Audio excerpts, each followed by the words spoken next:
Dulu, 100.000 terasa seperti uang yang cukup besar. Bisa buat makan, bisa buat bensin, kadang masih ada sisa.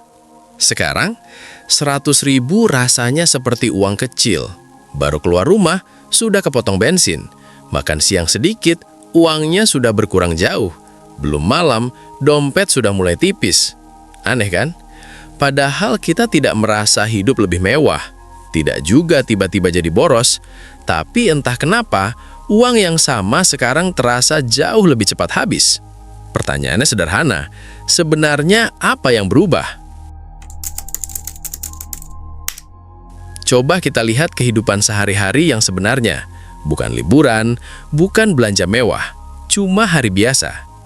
Pagi hari, lu bangun, keluar rumah, cari sarapan. Nasi uduk sederhana sama telur sekarang sekitar Rp15.000. Tambah kopi saset di warung Rp3.000. Belum apa-apa, sudah Rp18.000. Lalu isi bensin motor. Kalau rumah ke kantor agak jauh, minimal Rp20.000. Total pagi hari saja sudah sekitar Rp38.000. Padahal hari baru mulai. Siang datang, perut mulai lapar lagi. Lu mampir ke warteg. Nasi, sayur, sama ayam kecil sekarang sekitar Rp20.000. Tambah teh manis Rp3.000. Jadi Rp23.000. Sekarang total pengeluaran hari itu sudah Rp61.000. Belum sore, parkir motor Rp2.000. Beli air minum Rp3.000. Kadang ada pengeluaran kecil yang tidak terasa. Tiba-tiba temen ngajak beli gorengan Rp5.000. Tanpa sadar, uang sudah lewat Rp70.000. Sore hari, paket data habis, isi paket kecil Rp10.000. Kalau bensin tinggal sedikit, tambah lagi Rp10.000 biar besok masih bisa jalan. Total sudah mendekati Rp90.000. Padahal, semua ini bukan gaya hidup mewah. Tidak ada nongkrong mahal, tidak ada belanja online, tidak ada makan di restoran, cuma makan sederhana, bensin buat kerja, dan kebutuhan kecil yang sebenarnya wajar. Tapi tetap saja, uang Rp100.000 bisa habis dalam satu hari. Uangnya tidak hilang karena foya-foya, tapi karena hidup sehari-hari memang makin mahal. Lalu, pertanyaannya sekarang, kenapa uang yang sama terasa jauh lebih kecil? Jawabannya sebenarnya sederhana, inflasi. Tapi inflasi sering terdengar seperti istilah ekonomi yang jauh dari kehidupan kita. Padahal, efeknya kita rasakan setiap hari. Inflasi itu seperti rayap, tidak kelihatan, tidak berisik, tapi pelan-pelan menggerogoti nilai uang kita. Dulu 100.000 terasa besar. Bukan karena uangnya berubah, tapi karena harga-harga di sekitar kita yang terus naik. Naiknya juga tidak langsung terasa besar, sedikit demi sedikit. Harga beras naik beberapa ribu, minyak goreng naik sedikit, telur naik, sayur ikut naik. Makan di luar yang dulu 12.000, sekarang jadi 18.000 atau 20.000. Transport juga sama, bensin naik, ongkos angkot naik, ojek online naik saat jam sibuk. Kelihatannya kecil, 1.000 di sini, 2.000 di sana. Tapi kalau dikumpulkan setiap hari, efeknya besar. Masalahnya tidak berhenti di situ. Gaji memang kadang naik, tapi kenaikannya sering jauh lebih lambat dibanding biaya hidup. Bayangin ini seperti lari di treadmill. Lu capek, lu lari terus, tapi posisi lu tidak benar-benar maju, karena biaya hidup bergerak lebih cepat daripada pendapatan. Akhirnya daya beli kita turun. Dulu 100.000 bisa beli banyak hal. Sekarang jumlah barang yang bisa dibeli dengan uang yang sama makin sedikit. Inilah yang sebenarnya terjadi. Bukan kita yang tiba-tiba jadi lebih boros, tapi nilai uang kita yang diam-diam mengecil. Coba kita lihat dari kehidupan sehari-hari. Bukan teori ekonomi, bukan grafik di berita, tapi kehidupan orang biasa yang mungkin mirip banget sama kehidupan kita. Pertama, karyawan. Setiap akhir bulan gaji masuk. Awalnya terasa lega, tapi belum sempat menikmati, uang itu sudah punya tujuan sendiri. Cicilan motor, kontrakan atau kos, uang makan, transport ke kantor, belum lagi pulsa, parkir, dan kebutuhan kecil yang sering tidak dihitung. Tahu-tahu baru 2 minggu, rekening sudah menipis. Banyak karyawan akhirnya hidup dengan pola yang sama setiap bulan. Gajian, bayar semua tagihan, lalu bertahan dengan sisa sampai akhir bulan. Bukan karena gajinya kecil, tapi karena biaya hidup terus naik pelan-pelan. Sekarang lihat dari sisi mahasiswa. Uang kiriman dari orang tua biasanya tetap, tidak banyak berubah. Tapi harga-harga di sekitar kampus berubah. Harga makan naik, fotokopi tugas naik, print laporan naik. Belum lagi internet. Sekarang hampir semua tugas butuh akses online. Cari jurnal, upload tugas, meeting online. Akhirnya uang bulanan yang dulu cukup, sekarang terasa makin sempit. Banyak mahasiswa akhirnya harus lebih sering menghemat, ngurangi jajan, masak mie instan, atau cari kerja sampingan kecil-kecilan. Sekarang kita lihat keluarga kecil.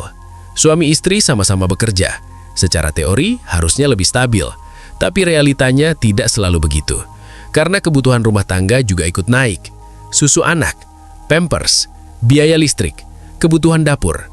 Belanja mingguan yang dulu mungkin 300.000, sekarang bisa tembus 400.000 atau lebih.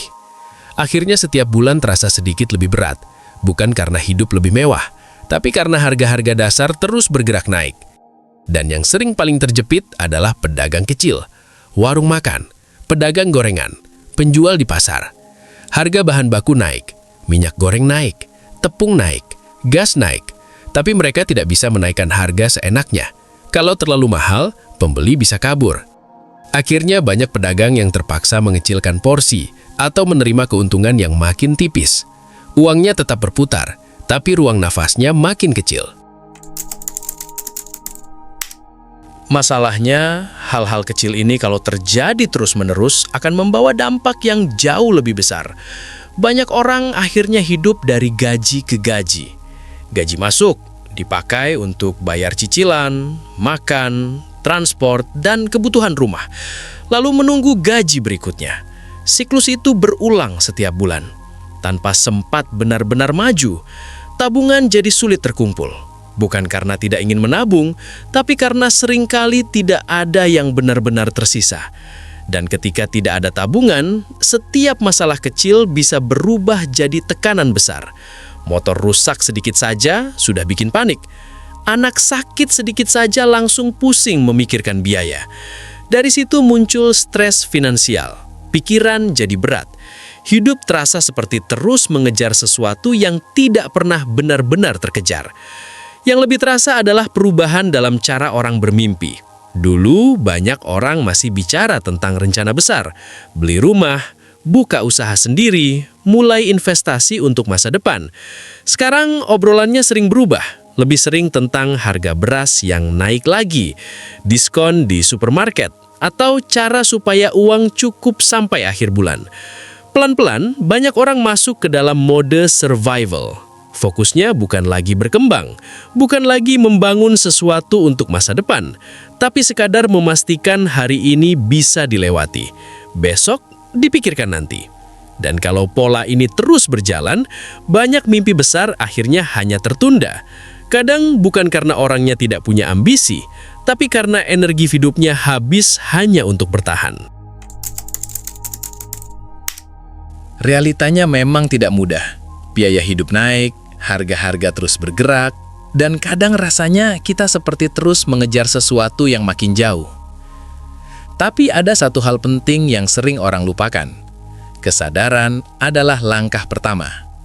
Begitu kita sadar bahwa dunia sudah berubah, cara kita melihat hidup juga mulai berubah. Dulu mungkin kita diajarkan satu pola yang sama. Sekolah, cari kerja, kerja puluhan tahun, lalu berharap semuanya aman. Tapi realitanya sekarang tidak sesederhana itu lagi. Biaya hidup naik lebih cepat, persaingan makin besar, dan satu sumber penghasilan saja seringkali tidak cukup. Karena itu, banyak orang mulai berpikir dengan cara yang berbeda. Ada yang mulai belajar skill baru, skill digital, skill bisnis, atau hal-hal yang dulu mungkin tidak pernah terpikirkan. Ada juga yang mulai mencari penghasilan tambahan, jualan kecil-kecilan, freelance, atau membangun sesuatu secara online. Tidak langsung besar, tapi pelan-pelan mulai membangun ruang napas. Beberapa orang juga mulai belajar tentang aset. Bukan cuma bekerja untuk uang, tapi mencoba membuat uang juga bekerja untuk mereka. Semua ini berawal dari satu hal sederhana. Kesadaran bahwa dunia memang sudah berubah. Dan kalau dunia berubah, cara kita hidup juga harus ikut berubah. Hari ini 100.000 mungkin terasa kecil. Kadang bahkan belum sampai malam, uang itu sudah habis. Padahal kita tidak hidup mewah. Tidak juga setiap hari belanja hal yang tidak perlu. Kita hanya menjalani hidup biasa. Makan, bekerja, pergi dan pulang. Tapi dari situ kita mulai sadar satu hal penting. Masalahnya bukan hanya pada uangnya. Masalahnya adalah dunia di sekitar kita yang terus berubah. Harga naik, biaya hidup bergerak, dan permainan ekonominya juga tidak lagi sama seperti dulu.